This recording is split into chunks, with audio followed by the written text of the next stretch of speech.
80, 90களில் உச்ச நட்சத்திரமாக இருந்த நடிகர் கார்த்திக் தன்னுடைய திரையுலக சாம்ராஜ்யத்தை சில கெட்ட பழக்கங்களால் அவரே உடைத்தெறிந்து விட்டார்னு சொல்லலாம்.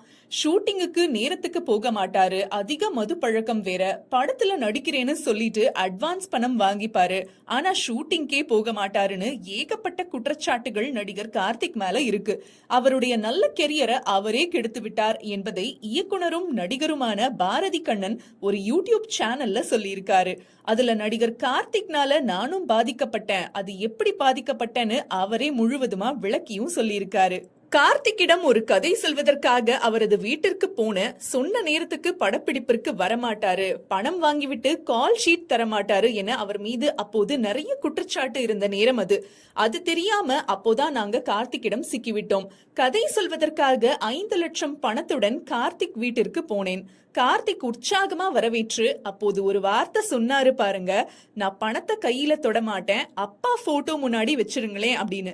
அடுத்த வாரம் திங்கக்கிழமை நான் ஊட்டிக்கு போறேன், அங்கு வந்து கதை சொல்லுங்கள்னு சொல்லிட்டு என்ன அனுப்பி வச்சிட்டாரு. இடையில ஒரு நாள் அழைச்சு 5 லட்சம் பணம் கேட்டாரு. தயாரிப்பாளர்கிட்ட இருந்து அந்த பணத்தை வாங்கி கொண்டு நான் ஊட்டிக்கு போனேன். நடிகர் கார்த்திக் சரக்கு அடிச்சுக்கிட்டே என்கிட்ட பேசினாரு. நான் கொண்டு போன 5 லட்சத்தை வாங்கி வைத்து விட்டு கதை கேட்டார். கதையெல்லாம் முழுசா கேட்டுட்டு, இந்த கதையில நிறைய ரத்தம் இருக்கு, கதைய மாற்றலாம் என சொல்லிட்டு போயிட்டாரு. அதற்குள்ள தயாரிப்பாளர் கார்த்திய பற்றி விசாரித்து விட்டு என்கிட்ட கார்த்தியிடம் கொடுத்த பணத்தை வாங்கிவிட்டு வர சொல்லிவிட்டார். அப்போது அவர் லவ்லி என்கிற படத்தில் நடித்துக் கொண்டிருந்தார். நான் கார்த்தியிடம் கொடுத்த பணத்தை திருப்பி கேட்டேன். கார்த்திக் கிட்ட காசு கொடுத்தா வராதுன்னு இண்டஸ்ட்ரிக்கே தெரியுமே, உங்களுக்கு தெரியாதா என்று சர்வசாதாரணமாக கேட்டார்.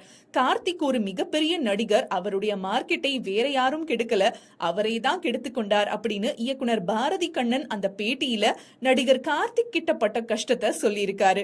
மேலும் அவரால் பாதிக்கப்பட்டது இன்னும் பல தயாரிப்பாளர்கள், இயக்குனர்கள் தமிழ் சினிமாவில இருக்காங்கன்னு பேசிக்கிறாங்க. இது போன்ற மேலும் பல செய்திகளை தெரிஞ்சுக்கொள்ள ஜியோ நியூஸ் தமிழ் சேனலை சப்ஸ்கிரைப் பண்ணிக்கோங்க.